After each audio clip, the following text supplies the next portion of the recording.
hit the Facebook camera here. Before I do, I'm going to walk over here and say good morning to everyone that's already in the Zoom room.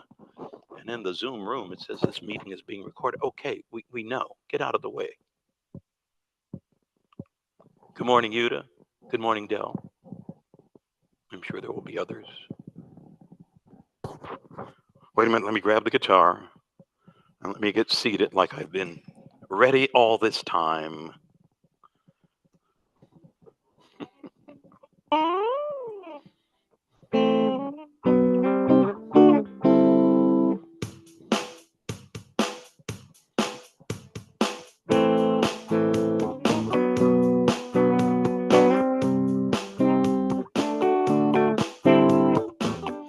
People running around every day, wondering why things are changing so fast. Don't know what to do, don't know what to say. Got so many questions to ask. From pillar to post, from coast to coast, confusion all across the land.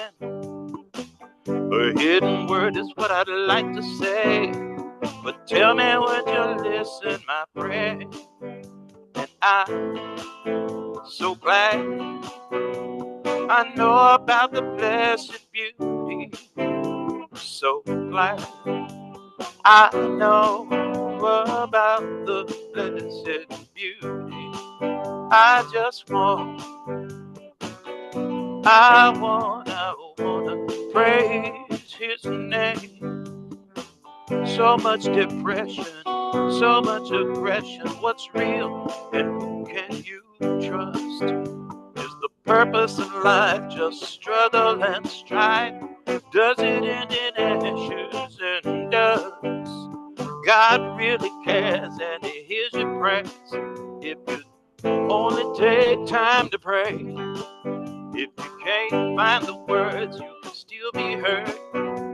He knows what you're trying to say, and that's why I'm so glad I know about the blessed beauty. So glad I know about the blessed beauty.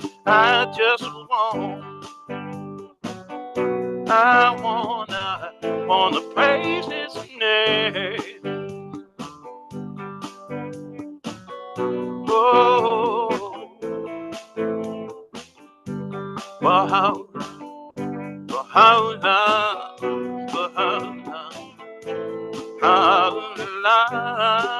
oh, blessed beauty, for how long.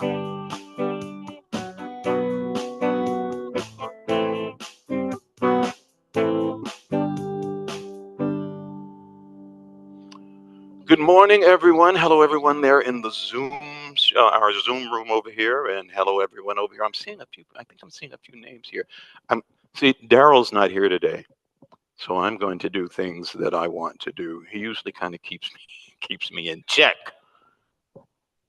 Jeremiah's here. He's already wagging a finger at me. I'm just going to walk over here and just see. I know I see one name. It's Pam. Hey there, Pam. How you doing? And my cousin John. Hello, John. How are you? Okay, I'm sure we'll have some other people later on. But yeah, I always want to do that. Just get up and just go see who's here. We're glad you're here. We're glad you're here. And of course, we have Jeremiah here with us. How you doing, Jeremiah? And today we have Greg with us. Hey there, Greg. How you doing? You're doing great, great, great. Okay, but as I said, Daryl is not with us today, and well, we're going to still do things. We're going to do what we came here to do. Let's just put it that way. And let's, as always, start with a prayer. This is a prayer from Baha'u'llah. O my Lord, make thy beauty to be my food, and thy presence my drink, and thy pleasure my hope, and praise of thee my action, and remembrance of thee my companion, and the power of thy sovereignty my succorer, and thy habitation my home, and my dwelling place, the seat thou hast sanctified from the limitations imposed upon them who are shut out as by a veil from thee. Thou art verily the Almighty, the All Glorious, the Most Powerful. Baha'u'llah. You know, there's a line in this prayer that I think is extremely pertinent. Obviously, the whole prayer is pertinent on any day, on at any time. But notice that one of those little lines in there says, I mean, it's actually one very long sentence, but and thy habitation, my home, and my dwelling place, the seat thou hast sanctified from. Okay, it's not sanctified, but sanctified from the limitations, sanctified from the limitations imposed upon them who are shut out as by a veil from thee, thee being God, of course. And, I mean, it is relevant in many ways, but it's also relevant to something that I was thinking as I was studying the second of the four valleys. And this question comes to me from time to time, and it's a very simple question, but I think it's a question that is almost deceptively simple because it's not. It's an easy question, but not a. It's a simple question, but not an easy question to answer. And the question is simply why. Why do we do this? I came to a gathering here at the center Friday night, and it was a wonderful deepening fireside, and we're studying this book, and some of it can get pretty complicated. Let's face it, in the language that's used and so forth, and sometimes I'm even moved in my own studies to feel a little frustrated, and that question often comes to again, why? Why do we even study? The seven valleys and the four valleys really helps answer that question. But what we have to do is one thing we have to do is we have to make it a choice. We have to make it a choice. Let's face it, we don't have to go far to find people who, as far as we can tell, do not prioritize spirituality, even let alone religion. Maybe they are just their approach to life is more based on, let's say, materialism. And at least from the extent of what we can see, they might not seem to be experiencing any negative consequences for not emphasizing or prioritizing spirituality in their lives. And of course, we don't know that. We don't know that. We can't see that. Um, but again, back to that question, why? And the truth is, there are many ways we can answer that question. But I think the four valleys uh, helps us, and certainly the seven valleys. I mean, helps us understand the importance of acknowledging a creator, of acknowledging the manifestations of God that inform us of that creator. And that's really what a lot of this reading is about. What does the manifestation of God for this day tell us about how to have a deeper relationship with God? And I'm sure people from other faiths can say, well, I don't need that. I've got Jesus, I've got the Buddha, I've got Krishna. But what we're told as Baha'is is all of these manifestations of God, these major prophets, they're all coming from the same source. They are all sharing, in general, the same message. There are some differences, and we, of course, don't even have the time to go into that, but there are some differences. But in general, the message is coming from the same source, one God. But once again, even that being said, we have to make it a choice to prioritize it in our lives, and there are benefits therefrom. Okay. Now, for those of you who have been with us and we went through the seven valleys, as you know, we had a study guide of sorts, a book, and a book that was a guide on how to study and given us deeper meanings or deeper insights, shall we say, into the seven valleys. Unfortunately, I have not been able to find a similar book for the four valleys. And on when it comes to just looking at things, just a cursory look, we can easily assume, incorrectly assume, that once I've read the seven valleys, well, what's the purpose of the four valleys? I already got seven valleys. Aren't they kind of the same? Well, they're not. They're not. And so, what I did do, that I actually shared a little bit of last week about the four valleys, and actually a couple of weeks ago and a little bit last week, is I went looking for and analysis of sorts, along with a study guide, an analysis as well as a study guide of the four valleys. And so I'm going to be reading some of this, and some of this, if you were with us last week, it can be a little repetitive, admittedly. So I'm going to give a little bit more background here. Okay, just a brief explanation of what the four valleys is. Here we go. The Four Valleys is a Persian mystical epistle, a letter, a Persian mystical epistle revealed around 1857 by Baha'u'llah, founder of the Baha'i faith. It outlines four distinct spiritual paths towards God, four distinct spiritual paths towards God. And each path is framed as a valley, okay? And this tablet, written by Baha'u'llah, was addressed to Sheikh Abdul Rahman, let me say that again, Sheikh Abdul Rahman. And Sheikh Abdul Rahman was a leader of the Qadiri, Sufi order. Let's just say a Sufi order in Baghdad. And it was translated into English in the 1930s at Shoghi Effendi's request. Okay. Now, we already know, yes, that there are four valleys, and each is a different approach to God. You have Maksud, which we've already read about, that is nearness through religious law. Okay, just following the laws of faith, of religion. Nearness through religious law. The English name for Maksud, the translation is intended one. Okay, but then you have Mahmud, and that's praiseworthy one. That's the second valley.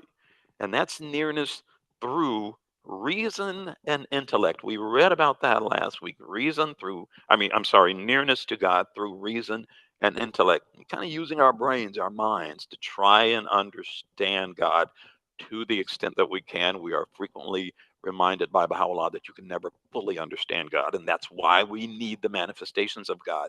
And that's why we need to also acknowledge that each manifestation, yes, continues that process of revelation, but also takes us further, revealing truths that were not revealed by previous manifestations for good reasons. Okay. So you have Maksud, you have Mahmud, which is, again, the second valley. And Mahmud means praiseworthy one, which is nearness through reason and intellect. And then you have Majdub, attracting one, nearness through the heart. Think about that deep love for God, nearness through the heart, not just intellect, not just thinking about it, through reason and objectivity, but having that deep love for God. And then final, so that's Majdub, the attracting one. And then you have Mabub, Mabub. I think these are Persian words. Okay, these are Persian words, Mabub, and it means beloved, beloved. And this is where it all comes together. The integrative path of law, intellect, and heart. The integrative path of law, intellect, and heart. Now, I'm going to read a little bit more here before we actually get into the readings from the writing itself. The valleys symbolize diverse yet complementary routes to the divine, affirming that no single path holds a monopoly on truth. And Baha'u'llah underscores, listen to this, Baha'u'llah underscores moderation and unity, and proposes that the integrative valley of the beloved is the most complete journey. You know, that integrative path of law, intellect, and heart. And this pluralistic vision resonates with modern calls for interfaith harmony and respect for varied spiritual temperaments. Okay. Now I'm going to read just a little bit more here. It differentiates once again between the seven valleys and the four valleys. The seven valleys describes seven sequential stations of the soul. The four valleys elaborates on the fourfold station of the heart. The seven valleys is about the soul. The four valleys is about the heart. Briefly hinted at, and that's briefly hinted at near its conclusion. Okay. I'm going to come back to that on occasion. I'm going to come back to that, but we are going to go ahead now, and I hope I didn't belabor that. But there's something that I need to tell people if they don't already know. I'm a teacher. I'm a college professor, and it's hard for me. I often point out when I don't understand things, and what you might not know is it drives me crazy. And so I want to know a little bit more. I don't have to know everything, but when there's something that I know is important and yet I can't quite understand it, there are those times that I go looking for more information, and this just happens to be one of those times. And because of that, you're suffering through this right now. Okay. Now, I know we went through the second valley last week, but I'm going to read it again. I'm not going to do all this, expounding and so forth. But because the writing of Baha'u'llah is so poetic, I think if we read it 5 more times, we'd have more insight each time. If we read it 100 more times, we'd have more insight each time. So I'm not going to be stopping, but here we go. Well, maybe once or twice. If the wayfarer's goal, this is the second valley. If the wayfarer's goal be the dwelling of the praiseworthy one, the dwelling of the praiseworthy one, which is Mahmud. Okay? This is the station of primal reason. Primal reason. Remember, we mentioned approaching through reason and intellect, which is known as the prophet and the most great pillar. Here, reason signifieth the divine universal mind. The divine universal mind, whose sovereignty enlighteth all created things. Enlighteneth all created things. But it doesn't refer to every feeble brain. It says, nor doth it refer to every feeble brain, for it is the wise Sinai. It is as the wise Sinai hath written. How can feeble reason encompass the Quran, or the spider snare a phoenix in her web? Wouldst thou that the mind should not entrap thee? Teach it the science of the love of God. So we're not talking about just your mind, my mind. We're talking about the universal mind. Okay. Here reason signifieth the divine universal mind, whose sovereignty enlighteneth all created things. On this plane the traveler meeteth with many a trial and reverse. You're going back and forth. Many a trial and reverse. A lot of challenges and sometimes setbacks. Okay. On this plane the traveler meeteth with many a trial and reverse. Now is he lifted up to heaven. Now is he cast down into the depths. As it has been seen, now thou drawest me to the summit of glory. Again thou castest me into the lowest abyss. You're high in one moment, you're low in another. The mystery treasured in this plane is divulged in the following holy verse from the Surah of the cave. And it's important that we point out that the cave, this is a reference to the station of complete faith. The companions of the cave are identified with early Christian martyrs. That's a footnote at the bottom of this page. The mystery treasured in this plane is divulged in the following holy verse from the Surah of the cave. And here's that holy verse. And thou mightest have seen the sun when it arose, pass on the right of their cave, and when it set, leave them on the left, while they were in its spacious chamber. This is one of the signs of God. Guided indeed is he whom God guideth. Guided indeed is he whom God guideth. But for him whom he misleadeth, thou shalt by no means find a patron. Thou shalt by no means find a patron. You are truly guided when you are guided by God. If a man could know what lieth hid in this one verse that I just read, if a man could know what lieth hid in this one verse, it would suffice him. It would be enough. Wherefore, in praise of such as these, he hath said, men whom neither merchandise nor traffic beguile from the remembrance of God. That is again a verse from the Quran. Men whom neither merchandise nor traffic beguile from the remembrance of God. In other words, materialism. This is my own understanding, my own interpretation. Materialism or physical things. This earthly life doesn't block you from having that relationship with God. This station conferreth the true standard of knowledge and freeth man from tests. In this realm, in this realm, wow, in this realm, to search after knowledge is irrelevant. For he hath said concerning the guidance of travelers on this plane, Fear God, and God will instruct thee. And again, knowledge is a light which God casteth into the heart of whomsoever he willeth. Knowledge is a light which God casteth into the heart of whomsoever he willeth. Wherefore, a man should make ready his heart, that it be worthy of the descent of heavenly grace. Listen to what that's saying.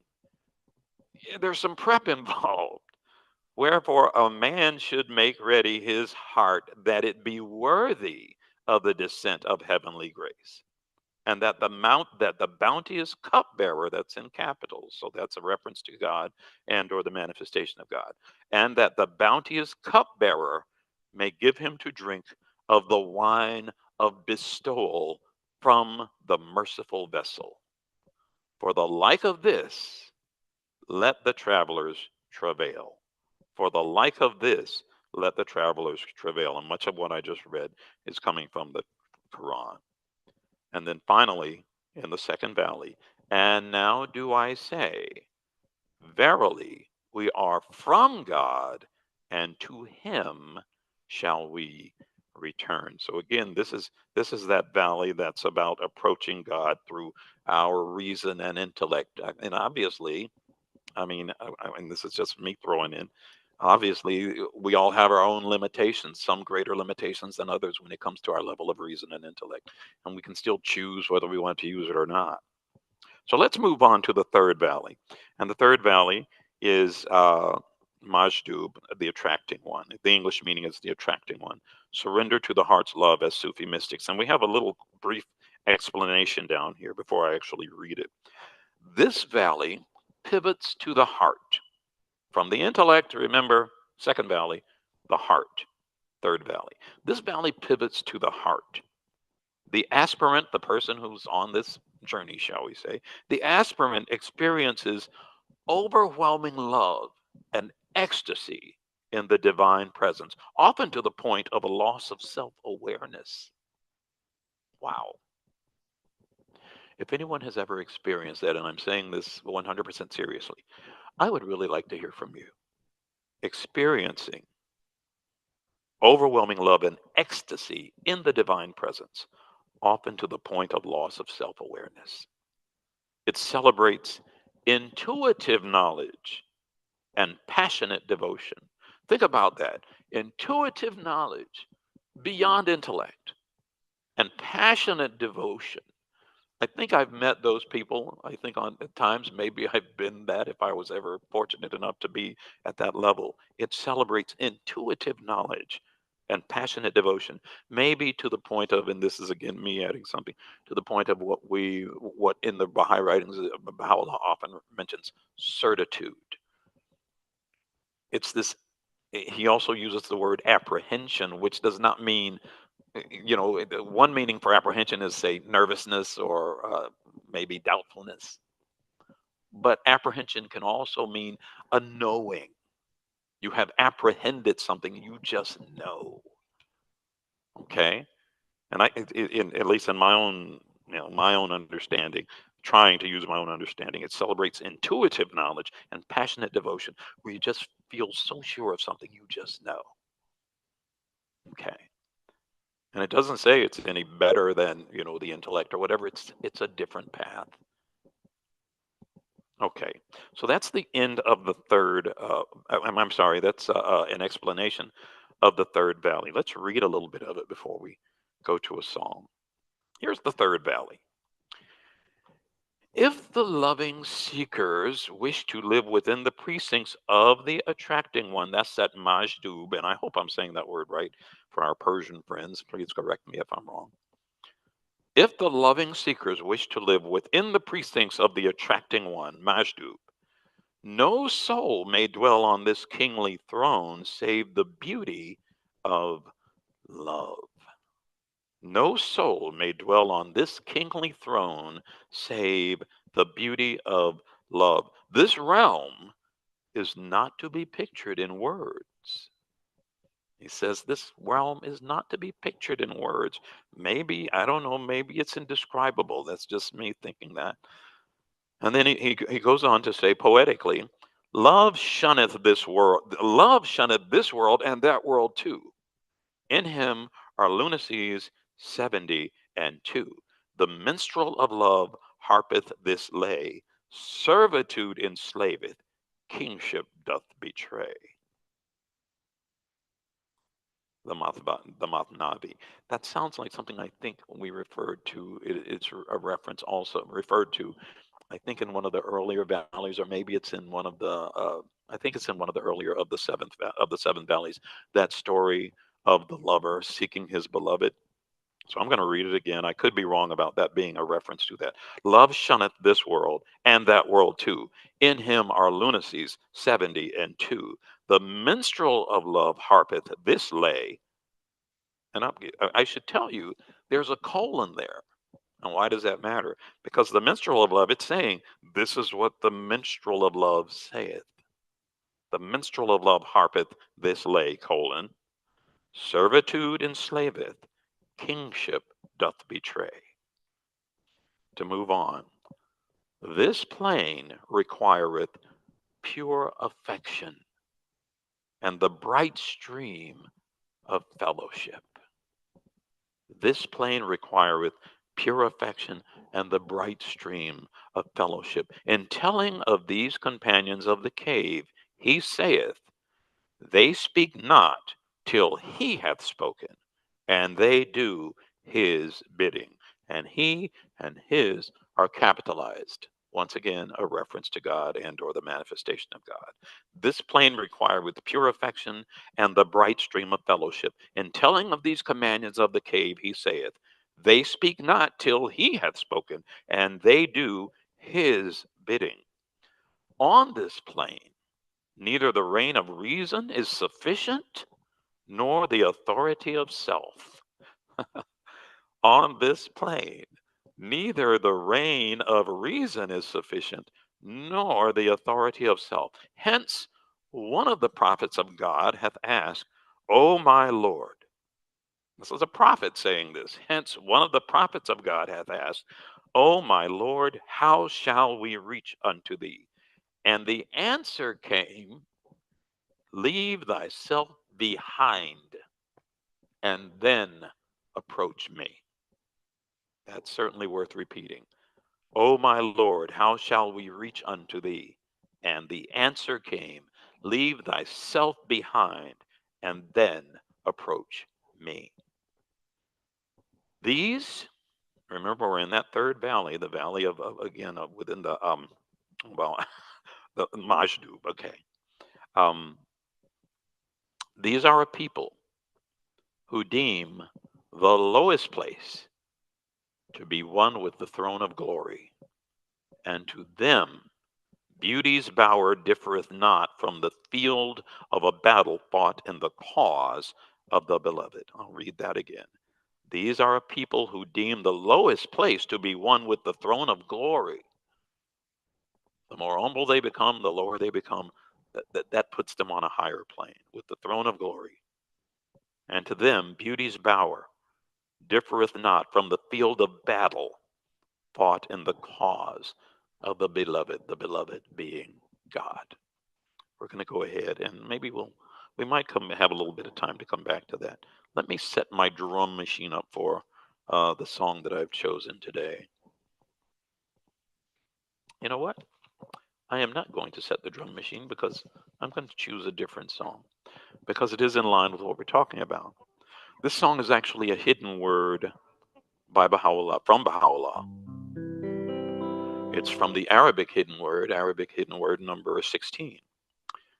And there's a line in there that is right in line with what we're talking about today. Forget all save me.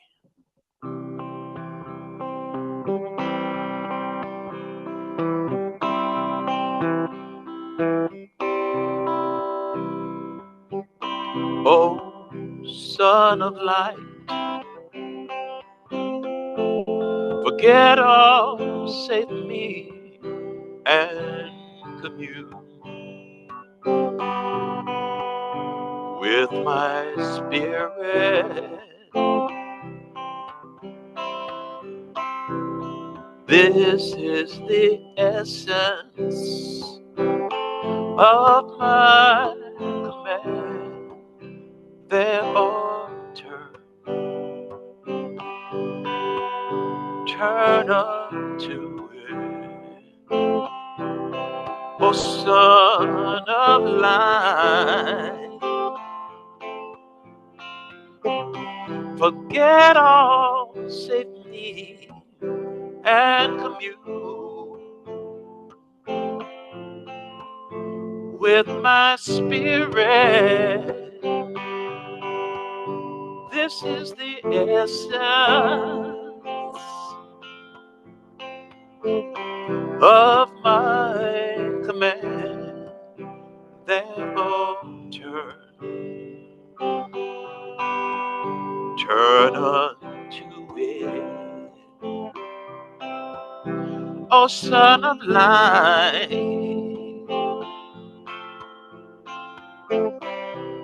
forget all save me and commune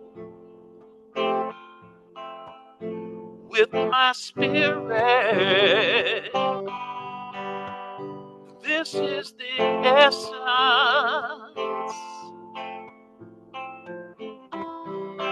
of my command. Therefore, turn unto it. Therefore, turn unto it. Therefore, turn unto it.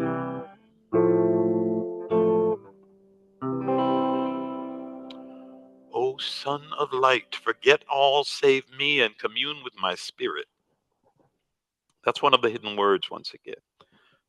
There's such a beauty to the hidden words. They're all very brief. You can read the book maybe in, I don't know, an hour, maybe even less, but if you're going fast. But each verse has so much insight and so deep. So anyway, again, getting back to the third valley here. The denizens of this plain speak no words.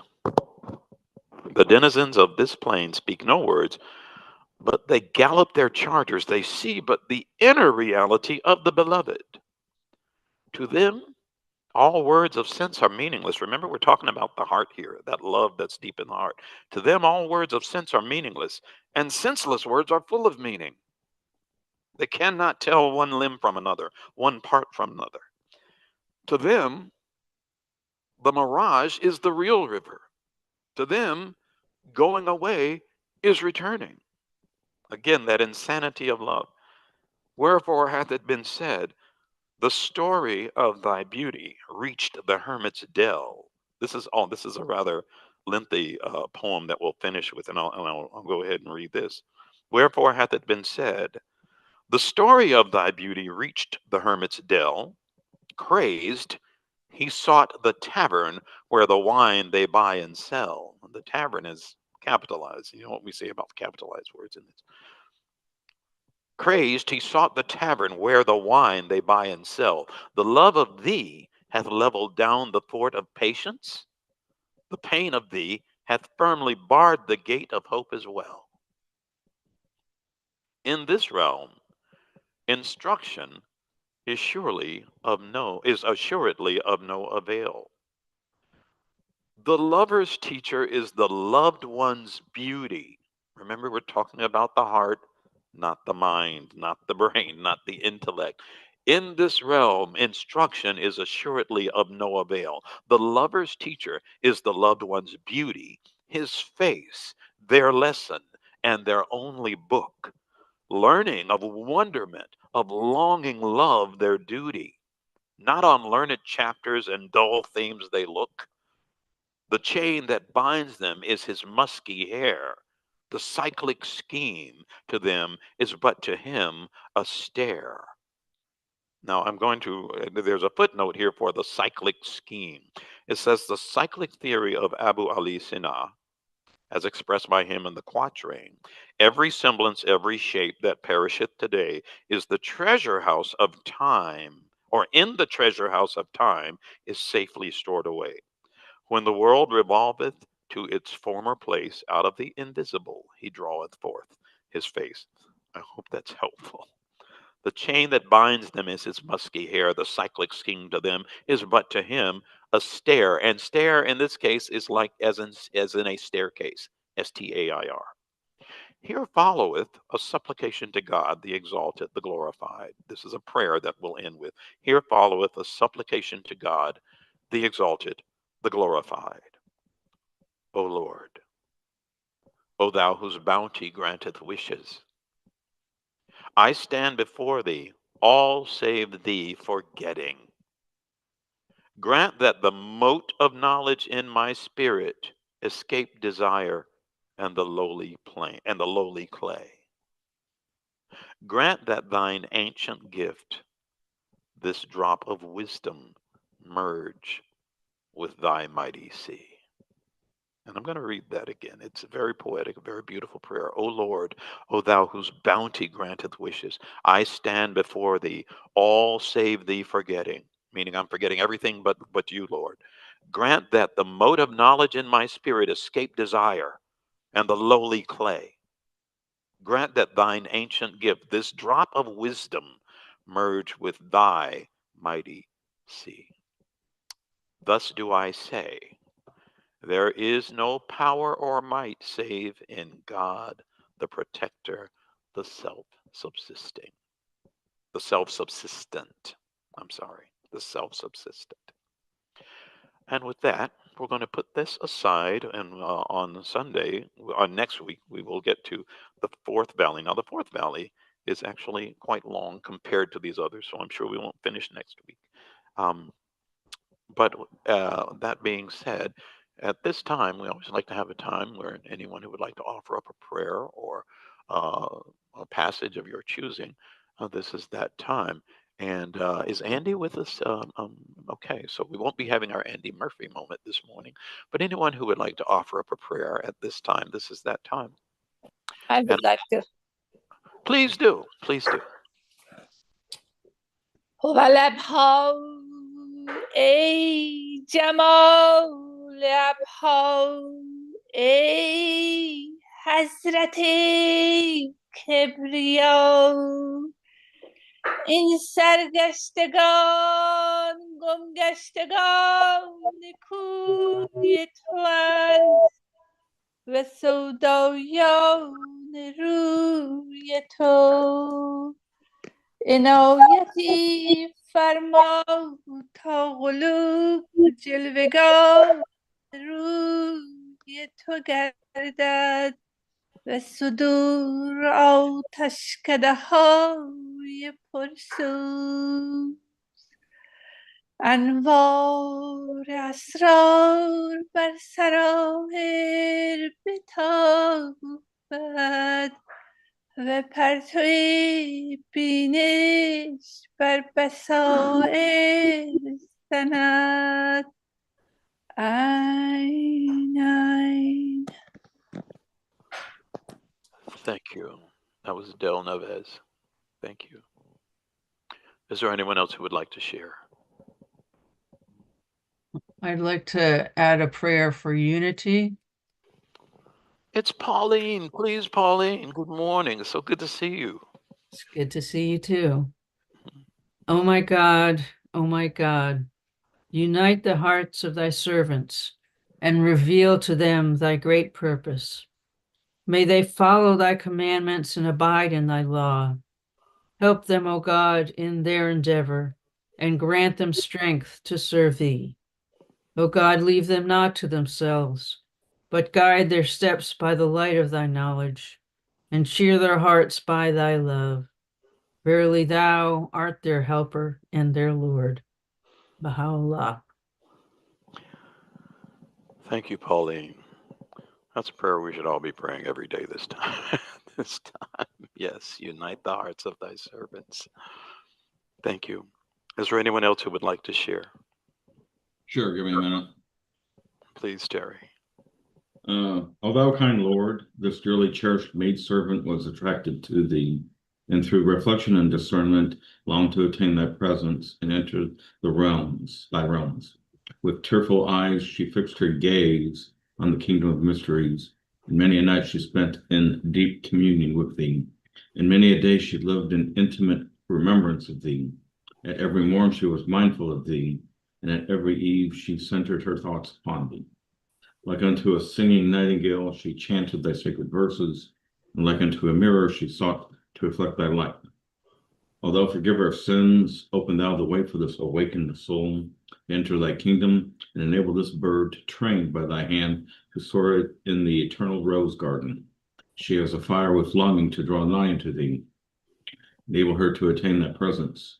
She is distraught and distressed, and in separation from thee, cause her to be admitted into thy heavenly king mansion.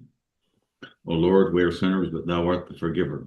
We are submerged in the ocean of shortcomings, but thou art the pardoner, the kind. Forgive our sins and bless us with thine abundant grace. Grant us thy privilege of beholding thy countenance, and give us the chalice of joy and bliss. We are captives of our own transgressions, and thou art the King of bountiful favors. We are drowned in the sea of iniquities, and thou art the Lord of infinite mercy. Thou art the giver, the glorious, the eternal, the bounteous. And thou art the all gracious, the all merciful, the omnipotent, he who is the bestower of gifts and the forgiver of sins. Verily, thou art he who we turn for the remission of our failings, he who is the Lord of Lords. Prayer for the departed from Abdul Baha. Yeah. Thank you so much, Terry. Thank you. Sure. Thank you. Is there anyone else who would like to share at this time? I wish we could have the people in Facebook share. Sometimes I think I'd like to have the Facebook camera facing our laptop. I think we tried that a couple of times, quite some time back. It didn't seem to work well. It was a little hard to coordinate. But thank you. Is there anyone else who would like to share? No. Alrighty then. Okay. I'm going to put my guitar aside here for a moment, and we always like to remind people that if you are someone who is, interested, curious about the Baha'i faith, maybe you're simply a seeker who is looking for, uh, you know, various paths, looking at various paths towards truth, or uh, I guess something like that. I'm not working well with my words right now, but there are some sources. It's Renee. Good morning, Renee. There are some sources that you can find online, very, very dependable, authoritative, credible sources. Why am I emphasizing that so much? Because we all know that there's so much disinformation out there and misinformation out there. And so we always like to remind you that there are sources that you can go to where you can get access to most of the material that we cover in our devotion slash deepening slash book club, I guess you could call it. And the sources, of course, the websites that we always like to recommend. I'm going to hold it over here as always to the Facebook camera, but I have to look at it because I always have a senior moment right about this time. But it's www.baha'i.org, www.baha'i.us. You can go to www.bahaiteachings.org and www.clearwaterbahais.org. And we always like to thank the Clearwater Bahais for allowing us to use this facility and for also streaming this program. We really do appreciate that. Thank you so much. And thanks for everyone who helps out with this, because, again, we always like to remind you it is a community effort. It's a joint community effort, different people coming together. And when I say different people, I'm not just talking about, Jeremiah, the tech guy, and Daryl, who helps, and Mike, who is usually here. He's not here today, but he usually prepares breakfast or brunch. Actually, we have that after we finish here. And that's for anyone locally who may want to come and be a part of our program right here locally at the Clearwater Baha'i Center. Okay. And also Sally helps Mike. So and so there are different people. And in fact, here's Mike right now. But yeah, different people that help contribute to this program in ways that if you're out there, you might not be aware of. Okay, and we are very, very grateful to all of them. Um, Back to that original question once again, the question of why bother searching at all? Why bother doing all this reading? Uh, well, I'll only give you my own very comparatively inferior answer. I personally feel that life is richer when we prioritize that spiritual part of who we are, and we're told to do that. That's where our priorities should lie, because that's the part of us that continues when we separate from this body. So if we spend our lives not merely meeting our needs, but going beyond that to really go way beyond meeting our needs, and mainly emphasizing the physical part of who we are, and even violating, let's say, spiritual law to meet those physical whims and urges and so forth and so on, we do ourselves a disservice. So if you decide at any time to wait a minute, I want to try and maybe take a different path, certainly continue to meet my physical needs. I was given a physical body, I got to take care of it. But what about my spiritual needs? Well, that's why we do what we do. And for anyone who's wondering why we choose the Baha'i writings, it is because of the concept of progressive revelation that all Baha'is believe in. We are taught that all of the manifestations of God, those major prophets who founded the world's well known religions, and even some that are long gone that we'll never know about, those major prophets have been part of an ongoing process. You know, if you come from the Christian tradition, you know about the revelation. Well, as Baha'is, what we're told about is all of these are revelations. And this from Baha'u'llah is a revelation. It is the most recent revelation. And it gives validity to all the previous revelations, but brings us forward even more so spiritually. And if you want to grow, we all now know from reading the seven valleys and what we're in the middle of reading with the four valleys, there are different paths. And yet, that general journey or path, the wide path, is that path of trying to get nearer to God. And we now know that as we're going through those seven valleys, there are four methods, shall we say? Four methods. We haven't read about the fourth one yet. We're going to get to that next week.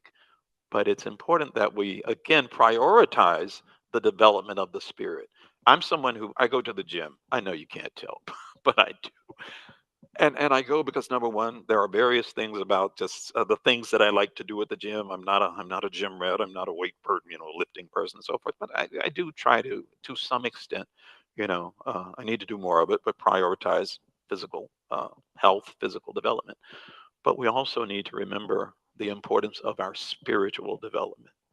And just like getting up and going to the gym or going outside and deciding to take a walk for physical well-being, it's a decision.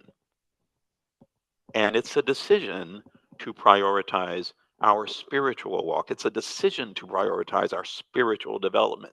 And in so doing, yeah, we can kind of do it on our own and do it any way we want to. There's some beauty in going out, let's say on a fall morning and feeling the cool, crisp air, seeing all the beauty of the leaves, unless you live here in Florida. You got to go elsewhere to see that, or at least North Florida to see that and beyond. And those can give us a spiritual experience. But again, uh, we don't have to recreate the wheel. The wheel, the wheel, and I could hold up any number of holy books and it's still part of that wheel. The wheel is given to us, okay? But we have to work to the extent that we are able, and we have to help each other to the extent that we are able to aid each other in that spiritual development. And trust me, I probably don't have to tell you, for those of you who have made that decision, there are certainly moments of frustration, but also moments of joy and ecstasy that we can all experience. And it's wonderful that we can do that. And that being said, I'm going to go ahead and pick my guitar up, and we're going to go ahead and close. Again, thank you all for joining with us today.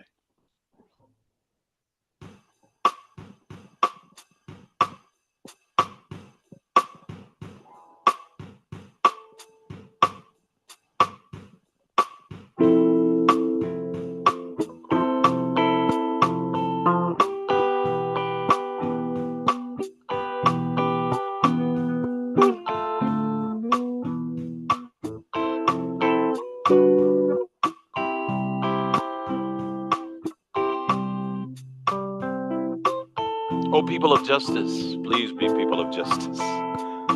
Be as brilliant as the light, and as splendid as the fire that blazed in the burning bush. The brightness of the fire of your love will no doubt fuse and unify the contending peoples and kindreds of the earth.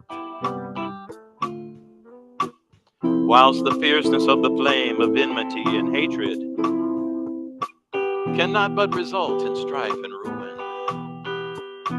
we beseech God that he may shield his creatures from the evil designs of his enemies. He verily hath power over all things. Let your vision be world embracing. Let your vision be world embracing.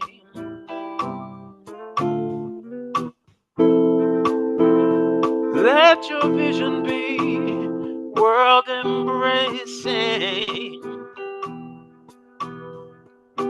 Let it be world embracing. Watch over yourselves, for the evil one is lying in wait, ready to entrap you. Gird yourselves against his wicked devices, and led by the light of the name of the all-seeing God, make your escape from the darkness that surroundeth you. Let your vision be world-embracing, rather than confined to your own self. These are the words of Baha'u'llah. Let your vision be world-embracing. Let your vision be world-embracing. Let your vision be world embracing. Let it be. Let it be. Let it be world embracing. Let it be world embracing, folks. Let your vision be world embracing. Go out there, as Daryl always says, make sure you show some love, folks. Share the love. Trust me, someone out there needs it. We all do. So, and it's not that hard to do. So again, as Baha'u'llah says, it's not just about you, it's about everyone. Let your vision be world embracing rather than confined to your own self. It's great seeing all of you. Have yourselves a